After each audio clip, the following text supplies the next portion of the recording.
Una, como le decía, una de las técnicas ha sido precisamente esta de comparar modelos numéricos con tomografías.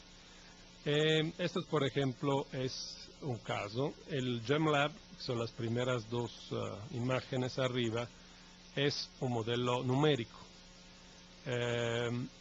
donde se trata en este caso de simular variaciones de temperatura, no velocidad sísmica, más o menos 500 Kelvin, aquí lo ven, ¿no?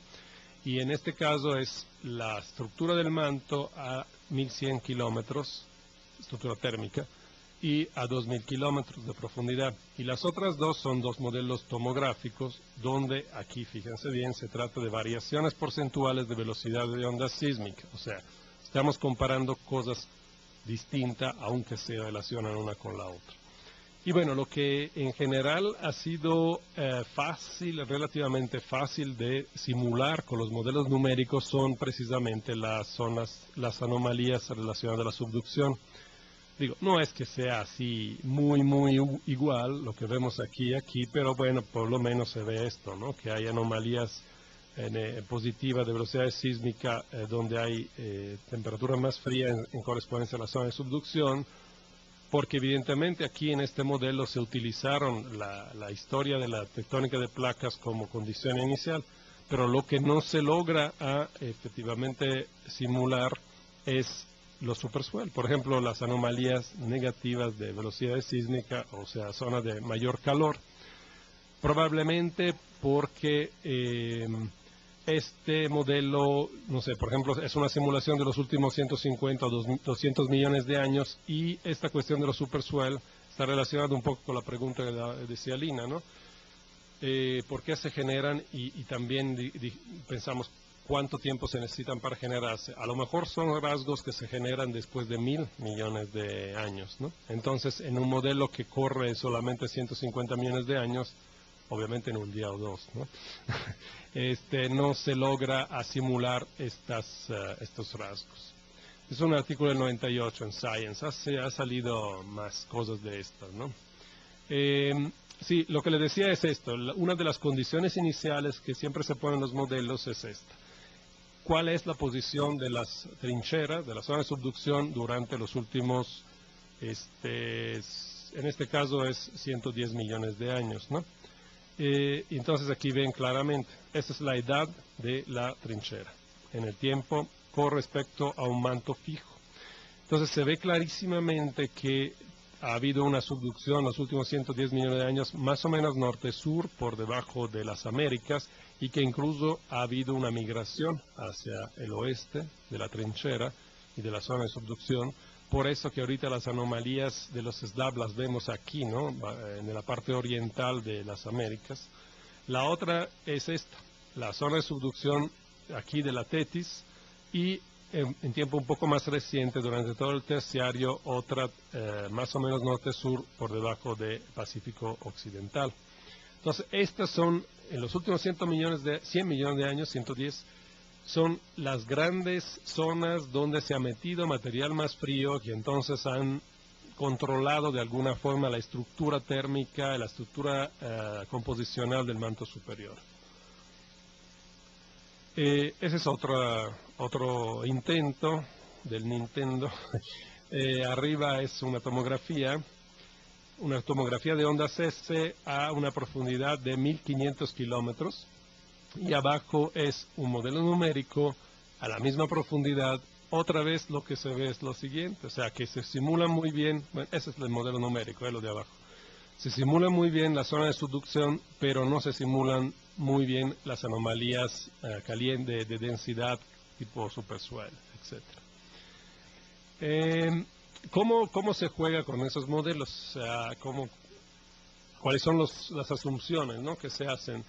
En principio es esto, o sea que cualquier anomalía de densidad provoca un movimiento hacia abajo y un arrastre del manto. Lo que les decía al principio, que en la actualidad se cree más que sean las placas que arrastran el manto. Entonces, esta es una bolita de material más, ese es un dibujito muy sencillo, pero esa sería una sección vertical y esto en planta, ¿no?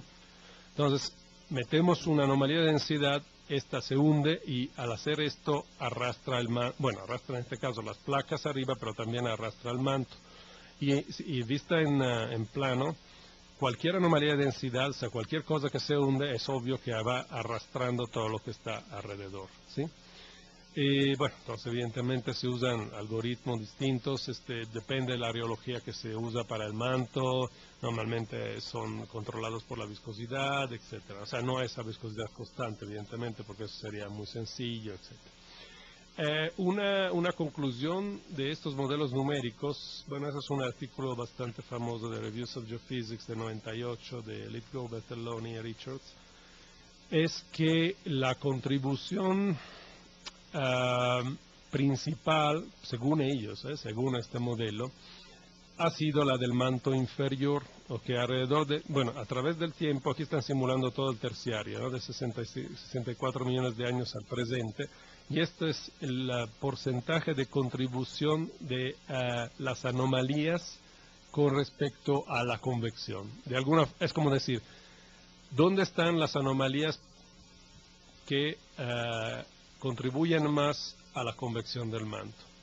Según este modelo numérico. Según ellos está en el manto inferior, aquí se dice. Pero básicamente yo creo que esa es la contribución del manto superior y esta es la contribución muy pequeña de las placas prácticamente, ¿no? ¿Pero por qué? Porque evidentemente es como están considerando puras variaciones de densidades, como el manto inferior es gigantesco con respecto al manto superior y a la litosfera, pues evidentemente tiene una contribución mayor, según ellos, a la convección del manto. Pero ellos están simulando una convección global que involucra todo el manto. Entonces, bueno, ese es un resultado, pero, o sea, no. Cuando hablamos de modelos, sobre todo de modelos numéricos, tenemos que tener muy en claro cuáles son las condiciones iniciales, cuáles son las asunciones. O sea, no es una observación directa de algo, es un modelo. Entonces, pues, puede tener X explicaciones un resultado, puede no ser cierto. Pues. O sea, es un resultado coherente con el modelo y coherente con las condiciones iniciales, pero puede no ser real. Bueno, es el modelo también que utilizan para simular esto, ¿no? La cuestión de la zona de transición. Obviamente cambian digamos, cómo funciona, el funcionamiento del modelo tiene un cambio cuando entra al manto inferior para simular precisamente la mayor viscosidad del manto. Uno de los problemas de estos modelos es esto, que casi siempre usan solo viscosidad, o sea, lo que están considerando es un aumento de viscosidad hacia abajo. Por ejemplo, bueno, que es una cosa real, evidentemente, ¿no? Aquí es obvio que donde tenemos mayor viscosidad, el manto se mueve más lento. Y aquí se ve, por ejemplo, en el caso de la simulación de plumas. Esto, por ejemplo, es la simulación del radio que tendría la cabeza de una pluma en función de la viscosidad. Entonces, al aumentar la viscosidad, evidentemente disminuye el radio del conducto y de la cabeza de la pluma, ¿no? El conducto es esto en azul, que siempre es más chiquito, y la cabeza de la pluma es esta. Eso es algo intuitivo, ¿no? O sea, si hay mayor viscosidad, como que se mueve menos el material, entonces se forman rasgos más chiquitos. Y esto es el típico modelo que se usa en las simulaciones numéricas para simular el aumento de viscosidad y el perfil de la temperatura dentro del manto. El problema, como le decía, es que no basta simular la viscosidad. Una crítica que hace, por ejemplo, Anderson a todo esto de las simulaciones es que el manto inferior, por la presión que hay, prácticamente el material no se puede expandir, aunque hay variaciones de temperatura. Esta variación de temperatura no se puede transformar en variaciones de volumen. ¿Por qué? Por la presión, porque él habla del coeficiente de expansión térmica. O sea, el material se expande si lo calentamos. Esto en condiciones de laboratorio, o sea, en la superficie de la Tierra o en el manto superior.